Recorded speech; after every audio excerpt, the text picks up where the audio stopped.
ಸ್ನೇಹಿತರೆ, ನಿಮ್ಮ ಯೂಟ್ಯೂಬ್ನಲ್ಲಿ ಬೇಗ ಇಂಟರ್ನೆಟ್ ಖಾಲಿ ಆಗ್ತಿದೆಯಾ? ಹಾಗಾದರೆ ಈ 3 ಸೆಟ್ಟಿಂಗ್ ಮಾಡಿ. ವಿಡಿಯೋಸ್, ಶಾರ್ಟ್ಸ್, ಮೂವೀಸ್ ಏನು ಬೇಕಾದರೂ ನೋಡಿ. ಬೆಳಗ್ಗೆಯಿಂದ ರಾತ್ರಿ, ರಾತ್ರಿಯಿಂದ ಬೆಳಗ್ಗೆ 1 GB ರೀಚಾರ್ಜ್ ಮಾಡಿ, 2 GB ರೀಚಾರ್ಜ್ ಮಾಡಿ, ಯಾವುದಾದ್ರೂ ಮಾಡಿ, ಖಾಲಿಯಾಗೋ ಮಾತೇ ಇಲ್ಲ. ಹಾಗಾದರೆ ಬನ್ನಿ ಫ್ರೆಂಡ್ಸ್, ಆ 3 ಸೆಟ್ಟಿಂಗ್ ಯಾವುದು ಎಂದು ಇಂದಿನ ವಿಡಿಯೋದಲ್ಲಿ ನಾನು ನಿಮಗೆ ತಿಳಿಸಿಕೊಡುತ್ತೇನೆ. ಈ ವಿಡಿಯೋ ನಿಮಗೆ ಇಷ್ಟ ಆದರೆ ಲೈಕ್ ಮತ್ತು ಶೇರ್ ಮಾಡಿ, ಹಾಗೆ ನಮ್ಮ ಚಾನಲನ್ನು ಸಬ್ಸ್ಕ್ರೈಬ್ ಮಾಡಿ ಫ್ರೆಂಡ್ಸ್.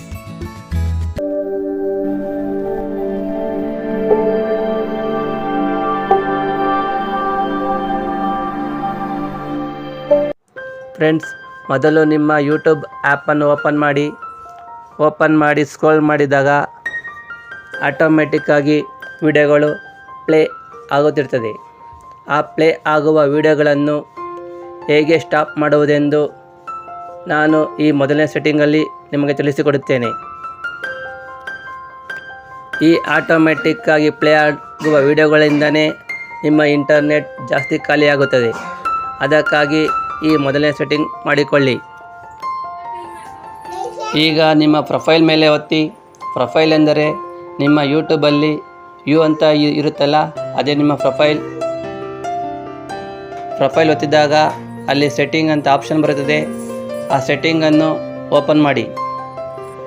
ಸೆಟ್ಟಿಂಗನ್ನು ಒತ್ತಿದಾಗ ಜನರಲ್ ಎನ್ನುವ ಆಪ್ಷನ್ ತೋರಿಸುತ್ತದೆ. ಜನರಲ್ ಎನ್ನುವ ಆಪ್ಷನನ್ನು ಒತ್ತಿ. ಜನರಲ್ ಒತ್ತಿದಾಗ ಪ್ಲೇಬ್ಯಾಕ್ ಇನ್ ಫೀಡ್ಸ್ ಅಂತ ಆಪ್ಷನ್ ತೋರಿಸುತ್ತದೆ.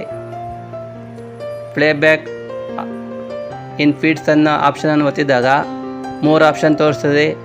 ಆಲ್ವೇಸ್ ಆನ್, ವೈಫೈ ಓನ್ಲಿ ಮತ್ತು ಆಫ್. ಇದರಲ್ಲಿ ಆಲ್ವೇಸ್ ಆನ್ ಅನ್ನೋದು ಯಾವಾಗಲೂ ಅದು ಆನ್ ಇರ್ತದೆ, ಅದನ್ನು ನೀವು ಆಫ್ ಮಾಡಬೇಕು.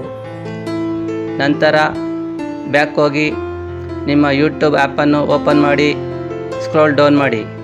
ಈಗ ಪ್ಲೇಬ್ಯಾಕಲ್ಲಿ ಬರುವ ವಿಡಿಯೋಗಳು ಆಫ್ ಆಗಿರ್ತದೆ ಮತ್ತು ಬರೀ ತಮ್ನೈಲ್ ವಿಡಿಯೋಗಳು ಮಾತ್ರ ನಿಮಗೆ ಡಿಸ್ಪ್ಲೇಯಲ್ಲಿ ತೋರ್ತದೆ. ಈಗ ಮೊದಲನೇ ಸೆಟ್ಟಿಂಗ್ ಮುಗಿಯಿತು.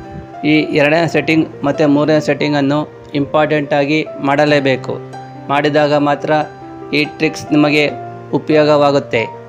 ಅದಕ್ಕಾಗಿ ತಿರ್ಗಾ ನೀವು ನಿಮ್ಮ ಪ್ರೊಫೈಲ್ಗೆ ಹೋಗಿ ಅಲ್ಲಿ ಸೆಟ್ಟಿಂಗನ್ನು ಒತ್ತಿ. ಸೆಟ್ಟಿಂಗ್ ಎನ್ನುವ ಆಪ್ಷನನ್ನು ಒತ್ತಿದಾಗ ಡಾಟಾ ಸೇವಿಂಗ್ ಎನ್ನುವ ಆಪ್ಷನ್ ತೋರಿಸುತ್ತದೆ. ಈ ಡಾಟಾ ಸೇವಿಂಗ್ ಎನ್ನುವ ಆಪ್ಷನನ್ನು ಒತ್ತಿದಾಗ ಡಾಟಾ ಸೇವಿಂಗ್ ಮೋಡ್ ಎನ್ನುವ ಬಟನನ್ನು ಆನ್ ಮಾಡಬೇಕು. ಆಗ ಎಲ್ಲ ಸೆಟ್ಟಿಂಗ್ಗಳು ಆನ್ ಆಗುತ್ತದೆ. ಸ್ವಲ್ಪ ಕೆಳಗೆ ಬಂದಾಗ select quality of every video ಅನ್ನು ಆನ್ ಮಾಡಬೇಕು ಮತ್ತು ಮೊಬೈಲ್ ಡಾಟಾ ಯೂಸೇಜ್ ರಿಮೈಂಡರನ್ನು ಆನ್ ಮಾಡಿಕೊಳ್ಳಬೇಕು. ಇಲ್ಲಿ ನೀವು ಯೂಟ್ಯೂಬ್ನಲ್ಲಿ ಎಷ್ಟು MB ನೋಡುತ್ತೀರಾ ಅಥವಾ ಎಷ್ಟು GB ನೋಡುತ್ತೀರಾ ಎಂದು ಇಲ್ಲಿ ಸೆಲೆಕ್ಟ್ ಮಾಡಿಕೊಳ್ಳಬೇಕು.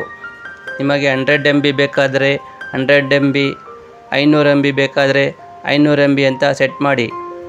ಹೀಗೆ ಮಾಡಿದರೆ 100 MB ಮುಗಿದ ತಕ್ಷಣವೇ ಯೂಟ್ಯೂಬ್ ಆಟೋಮೆಟಿಕ್ಕಾಗಿ ನಿಮಗೆ ರಿಮೈಂಡರ್ ಮಾಡುತ್ತದೆ. ಈಗ ಈ 2 ಸೆಟ್ಟಿಂಗ್ ಮುಗಿಯಿತು ಫ್ರೆಂಡ್ಸ್. ಈಗ 3ನೇ ಸೆಟ್ಟಿಂಗ್ ಒಂದು ಬಾಕಿ ಇದೆ. ಯೂಟ್ಯೂಬ್ ಆ್ಯಪನ್ನು ಕ್ಲೋಸ್ ಮಾಡಿ ಹೊರಗೆ ಬನ್ನಿ. ಈಗ ಯೂಟ್ಯೂಬ್ ಆ್ಯಪ್ನ ಐಕಾನನ್ನು ಲಾಂಗ್ ಪ್ರೆಸ್ ಮಾಡಿ. ಆಗ ಆ್ಯಪ್ ಇನ್ಫೋ ಡಿಸ್ಪ್ಲೇ ಆಗುತ್ತೆ. ಅದನ್ನು ಓಪನ್ ಮಾಡಿ. ಇಲ್ಲಿ ಡಾಟಾ ಯೂಸೇಜ್ ಆಪ್ಷನ್ ತೋರಿಸುತ್ತೆ. ಅದನ್ನು ಓಪನ್ ಮಾಡಿ. ಇದರಲ್ಲಿ ಬ್ಯಾಕ್ಗ್ರೌಂಡ್ ಡಾಟಾ ಎನ್ನುವ ಆಪ್ಷನ್ ಆನ್ ಆಗಿರ್ತದೆ, ಅದನ್ನು ಆಫ್ ಮಾಡಿ. ಆಫ್ ಮಾಡಿದಾಗ ಯೂಟ್ಯೂಬ್ನಲ್ಲಿ ಬ್ಯಾಕ್ಗ್ರೌಂಡ್ನಲ್ಲಿ ಡಾಟಾ ಯೂಸೇಜ್ ಆಗೋದು ಸ್ಟಾಪ್ ಆಗುತ್ತದೆ. ಫ್ರೆಂಡ್ಸ್, ಈಗ ಈ 3 ಸೆಟ್ಟಿಂಗ್ ಮಾಡಾಗಿದೆ. ಇನ್ನು ಇಂಟರ್ನೆಟ್ ಬೇಗ ಖಾಲಿಯಾಗುತ್ತೆ ಅನ್ನೋ ಚಿಂತೆ ಮರೆತು ಬಿಡಿ. ಈ ವಿಡಿಯೋ ನಿಮಗೆ ಇಷ್ಟ ಆದರೆ ಲೈಕ್ ಮತ್ತು ಶೇರ್ ಮಾಡಿ, ಹಾಗೆಯೇ ನಮ್ಮ ಚಾನಲನ್ನು ಸಬ್ಸ್ಕ್ರೈಬ್ ಮಾಡಿ. Thank you friends.